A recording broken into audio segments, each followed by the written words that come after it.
everyone, it's Yen here and welcome to part 3 of this 3-part distance learning training on what do you do after you've started distance learning. Now, I am living my imperfect action because we got through the entire training with wonderful comments and questions and contributions from a number of folks on this talk, and I forgot to record it. So I am re-recording this again, and I do have the chat. So I will be sharing the chat with you in the Facebook group. I'm printing this out because I'm going to do my best to kind of incorporate people's comments that were happening as we were doing the talk.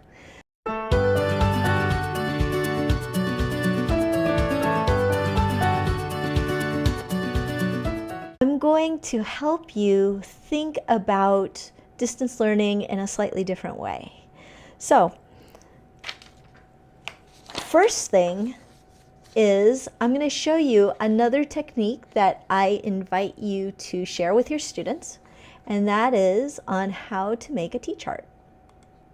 So, if you have a sheet of paper like this, you're going to fold it lengthwise. Hamburger, hot dog, have you ever said that? Fold it hamburger style or hot dog style. This time you're going to be folding it hot dog style, like so. And you can even ask your QPs, your key people, to help you out to make sure kids have a sheet of paper to start with. You're going to have them folded in half, and now you've split the paper in two. Now, it doesn't necessarily mean that it has to be folded. You can even tell students to, draw a line in the middle and a line across. That's the reason why it's called a T-chart. But what you're going to do is, for this training, I would like you to, on one side, write down tools, strategies, and thoughts that you have as we go through the training, like things you've picked up, strategies that you like, so on and so forth. So that's going to go on the left side. On the right side, you're going to write down your actions. So these are tools, strategies, and thoughts, but what are the actions that you're actually going to do with your distance learning as you move forward? Okay? All right, so in this training, I'm going to be synthesizing some of the strategies and tools that we talked about in the last 2 trainings and present it in a slightly different perspective for you that to me is actually really exciting. So there's really 2 perspectives out of distance learning, and I'm actually going to take this from a page out of my thesis on how people think about and use the internet.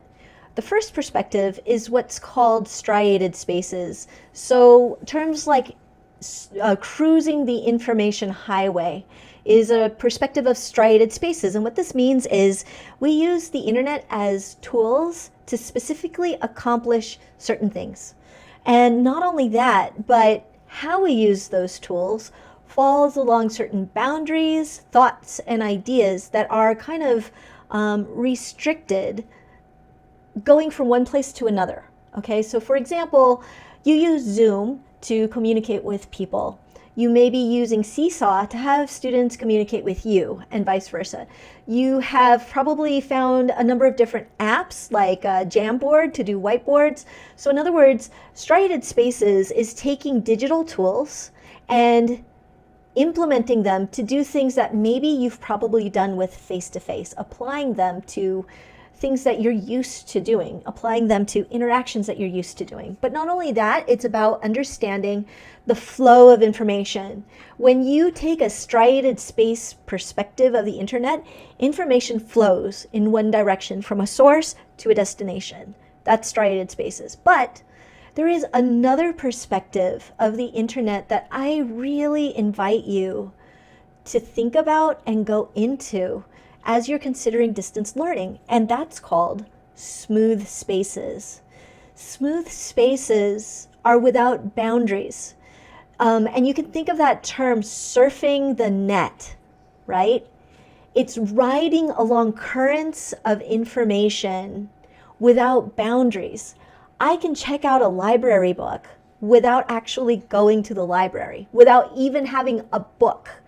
So smooth spaces are considering the internet as a place to create relationships. It's a space to create and to share and to interact. But that channel kind of goes backwards and forwards. Okay, so let me give you an example of a smooth space and how we can think of the internet as a smooth space. Social distancing. I hate that term. You've probably heard me harp about it in the last training, but we're not actually socially distanced. We're physically distanced. We're all in our houses right now, and we're not really allowed to go places, but yet we're going places because of what the internet allows us to do. So I'm interacting with you. You're taking these 3-day trainings no matter where you are, and because they're recorded, no matter what time of day you would like to see them, right? It's boundless. The tie with time in particular is boundless on the internet. A smooth space is also about opening accessibility to potentials and opportunities that maybe you didn't have before, your students didn't have before. I celebrate that because smooth spaces are a place where you're creating opportunities that maybe didn't exist before, okay? So with that in mind, think smooth spaces, think surfing the internet, and take my invitation to think outside the box. Think outside the fact that you no longer have a classroom, a physical classroom to be limited by. This is your classroom right now. And what I mean by that is it's a blank slate. It's whatever you put in it. And let me explain what some of those walls were that are now no longer there. No standardized testing. This is huge. For most of us as teachers, we were bound, we were chained by standards, and some of those standards weren't very good. And some are great, don't get me wrong, but there's no standardized testing. I don't have to train my kids to fill bubbles. That's kind of cool.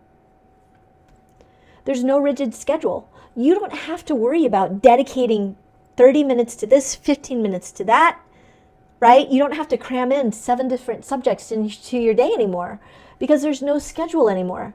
This is how you can think about, and I want you to leverage how this fluidity in time can be to your advantage. And I'll explain that in a little bit too. There's no set curriculum. You're no longer in lockstep. There's no requirement for that now. And time can be personalized. And I'll talk more about that too. But these 4 things are now no longer a restriction for you. So what I invite you to think about as you're planning out your distance learning is to move away from some of the traditional ways that you may have envisioned there to be limitations, and to grow away from that into thinking about possibilities. Like, I know a number of you are going to be doing distance learning for the next few weeks. How is that going to evolve for you? How do you get to make that distance learning a space where you get to do things that you never could before? And so with that in mind, I want you to think about a really big difference with time, okay? And this comes from a book by Jay Linton. It's called, I wrote it right there, Blended Learning Blueprint for Elementary Teachers. And in that book, she talks about time. In these schools, time is constant. In schools, right? Time is constant, which means learning is a variable. And what she's saying behind that, and you probably know that, is the time it takes to learn something. Time and learning are almost, they're related, right? They're very closely related. The more you want to learn, the more time it's going to take. But not only that, everybody learns at a different rate, right? Like when we talk about different learners, one thing that we never put into the equation, but we know it, like internally as teachers, is that learning takes time. So in schools, we don't have that. In schools, a schedule and time dictates the amount of learning that gets done per student. Learning varies by student because not all students will learn at the same pace. But when we're in a school, that's the expectation, isn't it? So here's what I want you to think about and re-envision right now. while the iron is hot, while you get that opportunity. Schools need to figure out a way to make time the variable so that learning is constant. Right now, time is variable for each and every one of your students. On Monday, I talked about this tomorrow day, right? The fact that we no longer have the same perception of time as we did when we're on a schedule and within the same place. Because we're in individual places, because of the things that we do, every single person and learner has a different frame of reference to understand and perceive time. That frame of reference is a huge advantage and opportunity for you to personalize learning for each and every student. Because now you don't have to worry about catching somebody up. You get to meet them where they're at. Okay, so I want you to think about that. Who in your class can benefit from more time and fewer activities? And I know a number of you have dreamed about that in school. When you teach, you know your students who you were like, I wish I didn't have to make my student do that. I wish I didn't have to rush them through that. Guess what? You don't have to anymore. That limitation is gone. Okay, and I want to share with you, there were a couple comments about that when I was going through this slide. So Kathy Renfew said, schools are not closed, only the buildings are. This is an opportunity. Possibilities are endless right now. Okay, Virginia says, paradigm shift now. Strike while the iron is hot. There is a reason why I renamed our group from STEM and STEAM for elementary teachers to everybody else. I renamed it to Rebels Teaching Elementary STEAM.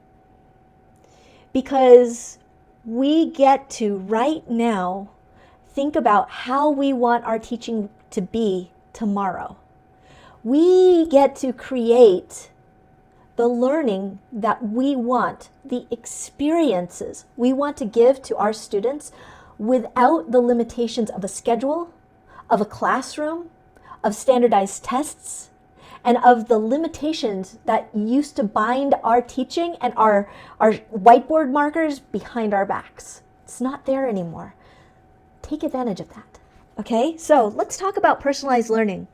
Because I know that's the other thing, right? We all want to personalize our learning. And now you get to. So do it. Do it. Okay? First thing, reach out to your QPs and share your strategies. And in case you forgot, or you didn't watch training 2 yet, QPs, key people, key spelled QI, key people are the adults, the guardians, the caretakers that are taking care of your children right now at home. They're your substitute teachers who don't have the teaching training, but you've got to get them on your side to help you enhance your students' learning because you're not there. So you need a QP to be there. You need your QPs. You need to help your QPs to be there to help your students, right? So when I say reach out to your QPs and share your strategies, I want you to think individually for each individual student. What instructions, what tips and strategies would you have for their individual QPs? So if you did homework 1, you'll notice that I asked you to think about and identify the students that you're most concerned about for learning, okay? Yes, there are students absolutely that you're not going to be able to reach for some reason or another. Don't give up on them. Keep reaching out. Keep reaching out no matter what. You never know what their situation is, and just do it. Just do it. But then there are going to be QPs that are there for them, right? That are there for you. And they are just as eager for your support as their students are, because they're, as BB said, they're thrown in the trenches now and we got to check on them. We got to make sure they're okay and we got to help them out. So if you know of a student, for example, who needs help, say you know a student that's like, I know that the student needs to be in a quiet place for them to concentrate. Share that with their QP. What if that student has to do this learning and they're in, a room with their siblings, right? And they're not really able to concentrate. Maybe the parent doesn't know that all they have to do is put them in a quiet room or give them some extra time. So, and your QPs are going to really appreciate that help, okay? So think about, like, what are things that you have done to accommodate your students? And then share those accommodations with your QPs, with your QP team, okay?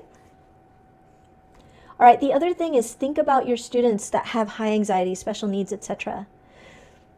We talk about creating the menu and giving your students choice, but the other thing is you have the opportunity to custom make that menu for each and every student. The students that have special, how like people now have a lot of special dietary needs. I found out that chocolate will trigger my migraines, so I make sure I don't eat chocolate.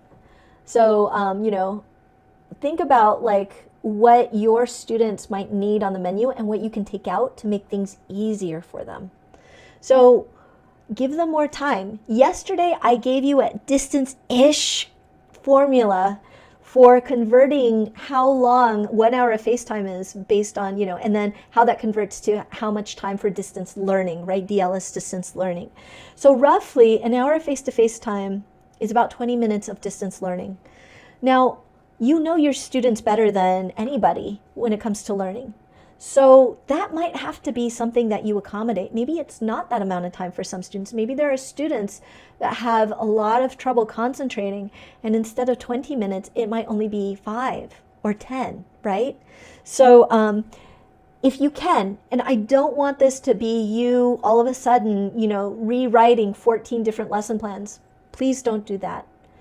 But where you see opportunity that feels right to you, custom make those menus so that it's right for your student. You can minimize their overwhelm.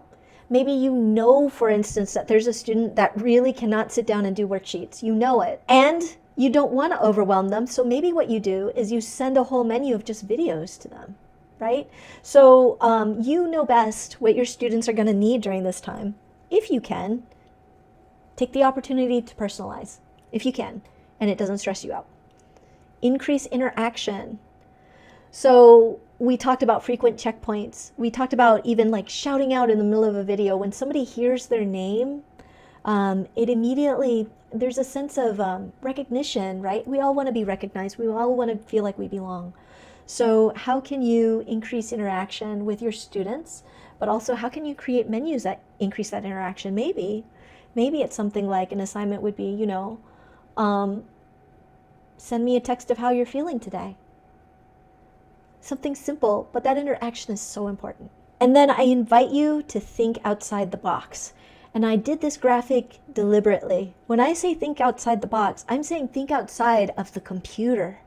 Yesterday, Carla and Jennifer and Kathy, and I hope I didn't forget anybody else, talked about how you can cross the barriers between, say, a game like Minecraft and then rebuilding the same thing in their rooms, right? Or, out in the yard. Think outside the box. What can people do to take learning and make it a part of their living experience, their lived experience? I have a wonderful FCS teacher for my son, and her homework is tied to chores. Love that woman. Maybe the chore is thinking outside the boxes, separate laundry with your QP, and then explain to me what the different categories were for how you piled the clothes. How many pieces of clothes were in each of the piles? There's your math, right? There's your categorization. Make a face with your clothes and take a picture. There's your art. There's your creativity. There's your creating, right? And so think about that, like think how you can incorporate that into things. And I want to add some comments to that because Kathy says it's time to break out of the silos. And, we'll talk more about that too, but think we don't need to be teaching 7 subjects right now.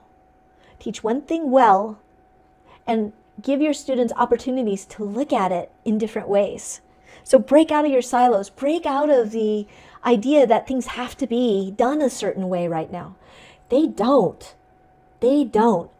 And, take advantage of that. Create, be free, allow yourself the flexibility and the grace to maybe do things that you've always wanted to dream about, and now you get to. Virginia says this: if a teacher is struggling with online connection, just make a phone call and reach out to students who are struggling. They need to know the teacher is available if the student is lost with lessons. So use non-traditional ways of reaching your student. Maybe you send them a text. Maybe you, and I actually have done that. I've actually asked teachers when they call me, because my son's teachers do call and check in with us, what's the best way to communicate, right? And let me tell you what the best way to communicate with me is. Maybe you have a running list of asking your QPs, how can I communicate with you? What's the best way? How can I communicate with your child? How can your child communicate with me, right? So think outside the box. I invite you to be creative about that. And please share your insights in the group. We would love to hear, and we would love to be inspired by you. All right, so let's talk about your tools. As you're thinking outside the box, you are equipped with the best tools that the universe can provide. The first tool is your expertise. You've been with your students over half a year. You've worked with them one-on-one. You know your relationship with them. You know the experiences that they've had. You know the procedures that you've put in. You know the routines, right? But you know each and every one of your students and what helps them learn. You are an expert in teaching. You're a super teacher. Your superpower is teaching. That's your expertise, right? Your heart. Now you can teach with your heart. You can teach the way you've always envisioned, but maybe couldn't have before. So use that. You have such a huge heart. That's the reason why we all get into the teaching profession, right? So it's certainly not because of the money. It's your heart. I'm willing to bet when I say this, it's going to resonate. A lot of you got into teaching because you wanted to change the world. You wanted to make a difference. And now you can. Teach with your heart. Lead with your heart. Lead with your limitless mind. And I am taking that term from one of my favorite authors and researchers, Jo Boaler. And she actually wrote a book called Limitless Mind. Limitless Mind. Learn, lead, and live without barriers. Wonderful, wonderful lady right there. And if you are looking for books to read, I highly suggest that book. And Kathy, said the same thing. She says, Jo Boaler is amazing. And I completely agree. So you have a limitless mind. And what I'm inviting you to do is break down any limitations or barriers you have right now and move into this space. Move into this space and create. You have an indomitable spirit. That's why you're here, right? Teachers don't quit. Teachers are flexible. They find their way to do things.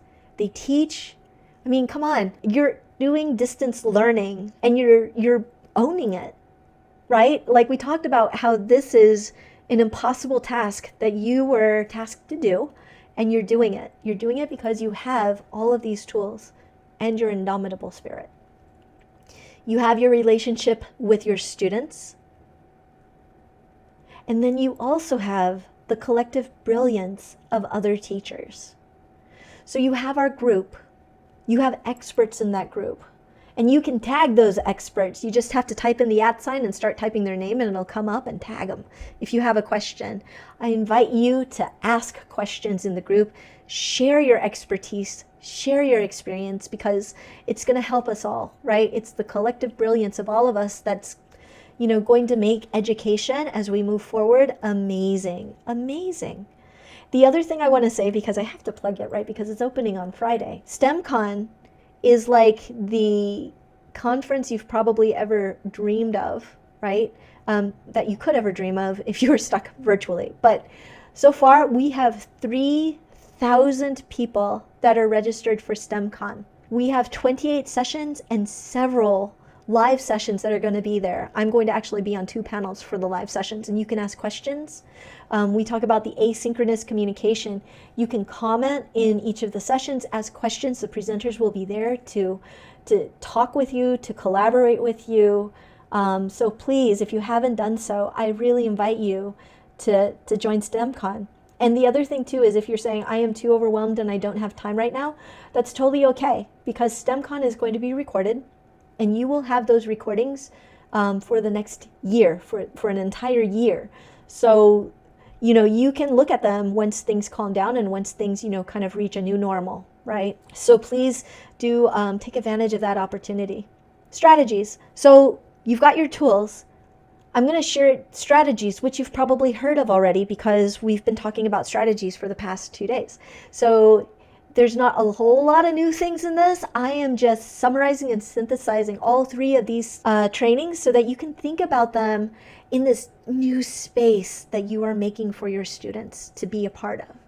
So the first is increasing personal interaction and decreasing content expectations. So I just have some questions to get you thinking about that, right? Like we said, we don't need to worry so much about content right now. We need to worry about making sure our students are okay. So in what ways can I connect with my students? Phone calls, text, right? Photos, emails, and I'm sure you can think of more ways too.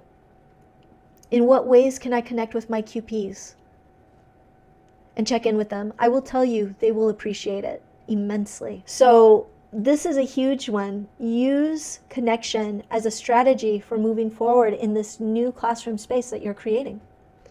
The other strategy is strategic lesson planning. Stop thinking that you have to teach 7 subjects. You can teach one thing, one objective, and I want you to think of this as the gem, right? Eye on the prize. One thing to concentrate on. For example, how good does it feel when you can say, class, this week, we're going to learn about the weather? Doesn't that feel good? Like, when I was a teacher, I always wished that I could stop and give kids a chance to soak in the learning and the experience. Give them the gift of time and perspective. So when you're approaching your lesson plan, I want you to approach it with this different perspective. Breaking the silos, as what Kathy says. Instead of siloing information into 7 different subjects, instead of thinking I have to teach math, I have to teach art, I have to teach science, I have to teach social studies. Instead of thinking of it like this, how good does it feel to be able to say, I'm going to teach weather, this gem, this one thing for the week, and with that, I'm going to show how math is related to weather by talking about the temperature, by talking about how temperature is measured, recorded, and communicated. I'm going to talk about weather, as rainfall, as barometric pressure, as wind speed, any of those things, right? Anything that's quantified is a way of thinking about math. You can talk about weather in terms of art. Draw a picture of what happens when the trees are windy. Draw a picture of the different clouds that you see in the sky. So draw a picture of a really rainy day. Draw a picture of what your weather looks like right now. There's your art. Science is kind of, a given. When we talk about climate, when we talk about temperature, when we talk about, all of those different things, you're hitting those earth science standards right there. And then English language arts. Write a poem about the day, right? How do you express what you see and you observe and things like that? So, I think when you approach things from this perspective, that you have one topic or objective to think about, but then you have 7 different ways to ask questions, to pursue it, to look at it, it's going to feel good to you. I really think so. And then we talked about, in both trainings, shiny object syndrome, right? Which Bev calls SOS. I love that. SOS. Yes, shiny object syndrome, somebody's going to call for SOS. So what can I do with what my students already have? Start from there when it comes to the strategies for, SOS, okay? What may they have forgotten? And again, Bev had this great observation. We may assume that our students already know it, they already have it, but it's always this thing where when you're in a different place And your kids are, when they're learning from home, they are no longer in the classroom, they're in a different place. They'll forget things. They forget things anyways, right? So what may they have forgotten that you're going to need to remind them of? How can I push their thinking without adding overwhelm and anxiety? And one of the ways to do that is use your routines. What's familiar? What routines can you tie back to? What routines can you build up on so that it's not intimidating, it's not scary? And remember that less is more. Do more with less so that you're not overwhelming. It's not 1,000 things that you need to do. It's one thing that you need to do really well. And then practice on improving skills that they already have. Give them practice, okay? Give them opportunities to master, to improve on the skills that they have. That brings a lot of comfort. It really does. Because it's that structure, right? It's not only structure, but because it's practice, it means that they've done it before. There's a level of confidence that comes into that. That is comforting. And then eliminate the non-essential. Shiny object syndrome. Which ones do you absolutely need? And which ones can you do without? Another strategy we talked about are using deadlines. We talked about this in the first training about if and when you teach technology. There's 3 major steps to that. Make sure that you offer those steps, you go through those steps so that you're not having overwhelm with teaching the new technology, even though my advice is, don't introduce new technology if you can help it. But if you do, look at the steps and allow plenty of time and practice in between each one. The other thing is use deadlines. Deadlines are your tool and they're a comfort because it's going to help you navigate tomorrow day, right? So chunk information into bits or show how to do it. Give your QPs a pacing guide. Now, when you chunk information into bits, that's not necessarily an assessment and it's not necessarily like, at the end of the day, this should be done, right? It's not a hardcore deadline. What you're doing is a pacing guide. It's a way to keep track of progress, right? It's your to-do list where you have your to-do list. Here's how I check things off. And your QPs are going to need it. They're going to need to know and they're going to need to feel comfortable. If they can approach or accomplish a learning objective with their child, it's going to feel good for them. It's going to be a measure of success, right? So the other thing that goes with that is frequent reminders. What you don't want to do is give a menu to your QPs on Monday or your students on Monday and then say, okay, everyone, see you on Friday when it's all due. It's going to be the worst thing that happens because your students don't have a perception of time and the pacing is going to be totally off. Okay, and I have to say, this happens with my students too. My undergrad fell into this, and he fell into this on Friday last week, where he's got all this stuff to do, and I said let's check in on Monday. Let's check in on Friday, and he didn't. And the reason why he didn't check in on Friday is because he actually didn't get anything done, and he was afraid to tell me he made no progress. So, when I emailed him on Friday, I got no response. I emailed him on Saturday, still got no response. Emailed him on Sunday, and then it wasn't until late on Sunday, I actually got a response that said, I'm sorry I kept you in the dark. Here's all the things I've been doing, And then when you look at the things he was doing, it was all the wrong stuff, which is the reason why you need checkpoints, right? But, as people say, sorry, I'm reading to make sure I didn't miss anything here. Some of that fear is going to be embarrassment, right? Some of that fear is not knowing how to communicate clearly. And this is a great opportunity to communicate and teach students how to communicate clearly with you when it comes to progress. So, and I'm sorry, this wasn't on my slides. This was one of the discussions that we had as we were going through the slides. So I'm trying to relive all this conversation in my head. But Virginia had said this when I was talking to my undergrad. Some of that was his anxiety for not being on target and embarrassed. For kids, it can be a very anxious feeling, which is really true. And Carla added, I teach beginning college classes online, and students are really hesitant to ask questions. Many have had bad experiences in the past. Reaching out can make a great impact and reassuring that the communication is essential. You can give your students question stems. You can give your students statement stems on how they can communicate with you. And I think it's important when you're reaching out with these checkpoints to say, it's okay if you tell me you haven't gotten anything done, but I would like to know that you haven't gotten anything done. But the other thing is, I want you to know that I'm here to help you. One of the most reassuring statements that you can make is asking, how can I help you? Do you need help? Are you okay? And you can reach out to your students for that. You can reach out to your QPs for that sometimes because they're going to need it. But, help them with that. I'm going to backtrack a little bit because there were some things on here that I didn't say and I need to.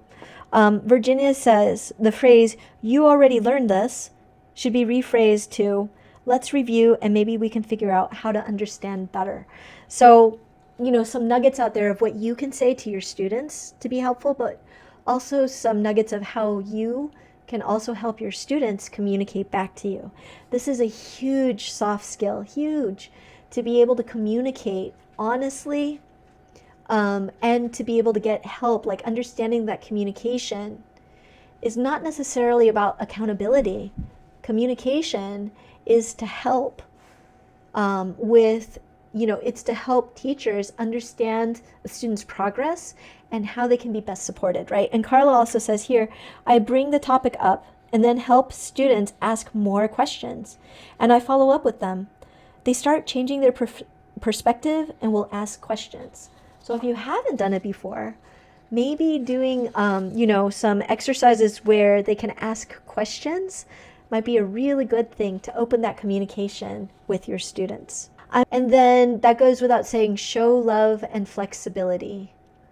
I think we are all experiencing this right now, and it's kind of, if people miss the deadlines, it's okay. I think it's important that people know that. I think it's important to be able to say, hey, I gave you this assignment, but don't worry. I'm not expecting perfect. I'm not expecting you to completely make the deadline. I'm just giving it to you so that if you can, this is going to help you if you choose to move forward. And then you can do things like showing kids how to make a checklist, right? Showing them how to cross off things, showing them how to organize themselves to meet daily goals and stuff like that. Before, it was easy because you could provide that pacing for them. But now that they're at home, it's a great opportunity to teach kids how to be a little bit more self-directed. And the way you do that is by showing examples. Okay, I now want to talk a little bit about equity and accessibility because this is an amazing opportunity to create a classroom that is more equitable and accessible to your students. I realize that this is not going to be obtainable for a lot of students, maybe who don't have access to technology or the ones that you don't hear from. And it's an opportunity to move gently with awareness and reflection on how this experience is and how you can take this experience and use it for moving forward. So one thing that we talked about on Monday is some of the affordances of distance learning. And one of those things is multimodality beyond the computer. Videos, visuals, tours, sounds, albums, games. We know that students learn differently, right? They all have different learning styles. They have different times for learning things. What I ask is, when you give a menu of videos, visuals, tours, sounds, albums, and games, that's allowing students the choice to pick and customize what they feel is going to be most beneficial for their learning. So what you don't want to do is make students do all of those things. That would just be really too much. But what you do want to stick with is, okay, you don't have to do all, but I would love it if you could pick one or two things that you feel would be most helpful for you, right? This is a way of giving your students agency and choice in custom making their own education. We talked about asynchronous interactions that happen when you're not simultaneously together. Asynchronous interactions are an amazing way to be able to get input from students who maybe normally wouldn't be speaking up in class. It gives them a chance to communicate on their terms. So for example, maybe in the classroom, you're very used to having kids raise their hands and verbalize things, but you're in a distance learning space now. Maybe what your students do is they get to email you. They get to take a picture of what they did. Maybe they draw a picture of what they did, right? Maybe they text you. Maybe they call you. There's a number of different ways to account for interaction. But if you walk into it with opportunities for kids to interact with you in different ways, you're actually increasing accessibility and equitability, because now you're giving your students the opportunity to communicate and learn on their terms. Working with QPs and inviting them into teaching, this is really important, right? You're bringing them into what you're doing with your students. Your QPs now get to talk with you and interact with you.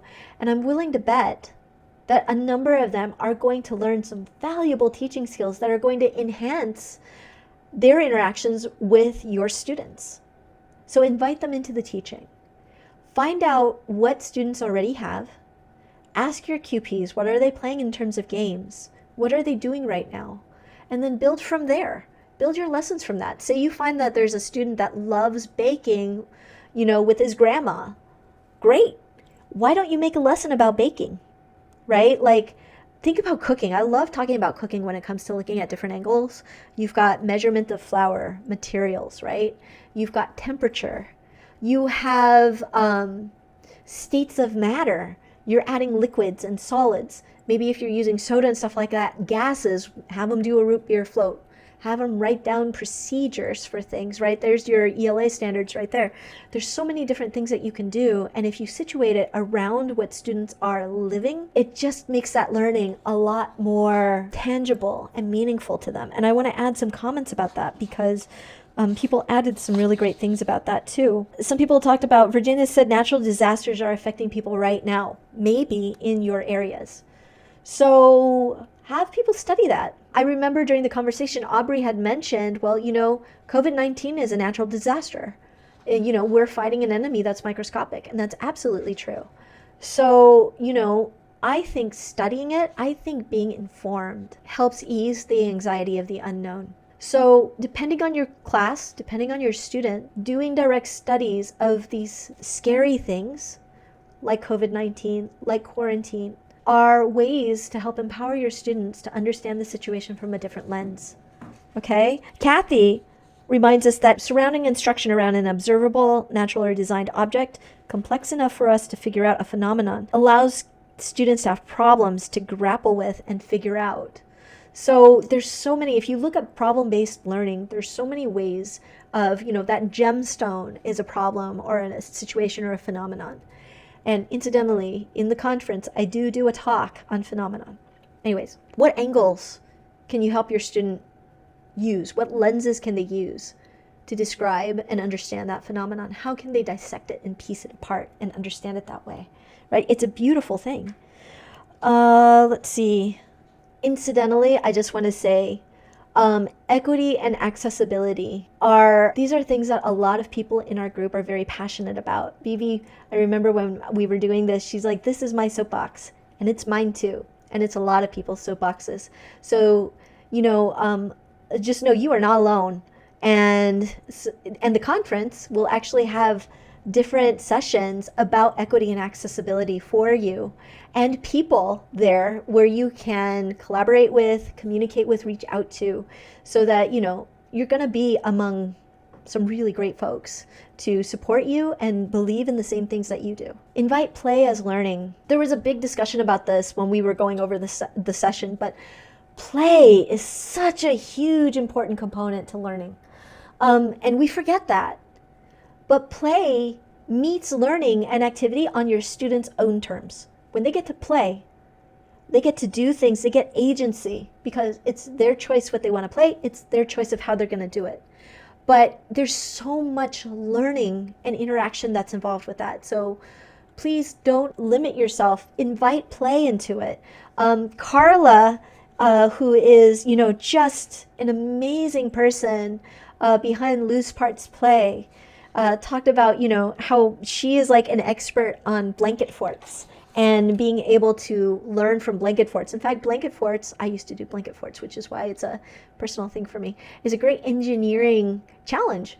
Make a blanket fort, make it better. What did you use, right? How did you make it better? Under what circumstances? But it's play. It's play in its best terms, right? So, and right now, I think a lot of kids can use the playing. They can. So encourage it. Invite co-creation. Jennifer in her group yesterday, she's got a 19-day challenge that's going on right now, suggested the co-creation of things while you're in class. So one of her suggestions is, use the whiteboard function on Zoom and have kids co-create a monster. You can co-create a poem, right? What are different things that you as a class can do while you're online that make it special? The co-creation is also an equity standpoint because you are giving your students voice in your classroom. You're giving your students opportunities to stand up, belong, and be a part of that learning community. And that's so important when it comes to distance learning. I just want to remind you, we talked about Maslow's hierarchy. Maslow's hierarchy of needs always comes before Bloom's. If you can help, if you can comfort, if you teach from the heart with that understanding that Maslow's needs come first, the Bloom will come. Evaluate your resources. We talked about, looking at your resources from a different lens, right? Bev talked about a different lens in terms of what's the ease of use, what's the cognitive load attached to that resource. Did you or will you provide instructions for your QPs on how, why, and when to use this resource? If not, help them out with that. And then I talk about self-directed learning to give QPs a break. What I mean by self-directed learning is games. Things that your working QP needs some time to do their own work. What can you give your student? What can you suggest that your students can do or play to give your QPs a little bit of extra time? And that's actually the reason why we have that one module in the toolkit on, games, right? And self-directed activities, because I think that's really, really precious right now. So instead of playing Grand Theft Auto, here are some great questions, great challenges, great STEAM stuff on the games that some of the students are playing, like Where's My Water and Cut the Rope and, a bunch of other things that are in there that I think you'll like. So one more thing to add to this slide, and I didn't add it to the actual talk, but I thought it was important to bring up because, and I did it, right? I forgot to record this, so I'm re-recording it again. Mistakes and imperfect action make us human. And in my earlier trainings, which you can actually find in the toolkit on distance learning, I talk about the fact that when we're in an online space, the humanness doesn't come across so easily. You lose the body language. Sometimes you lose the slight nuances in your voice and how you want to communicate across. Physical presence is such a huge thing that we miss when we're in online spaces. And it can feel very isolating, right? So when we make mistakes and own up to it, like I said, I goofed when I didn't record, and, technology sometimes isn't your friend. You just move on from there. You can, and that's okay. And I think your students are going to really, really appreciate that because it reminds them too that we're all human right now. You don't need to be perfect. Your students don't want perfect. They want you. They need you. As imperfectly human, as beautiful as you are, they need you. They need your love and your humanity because that's going to be better than any curriculum that's out there. What is our call to action for this training? The first training and the second training, we talked about takeaways. What were some of your takeaways? But now what I'd like you to do is synthesize these 3 trainings to a course of action. And I'm really big on that.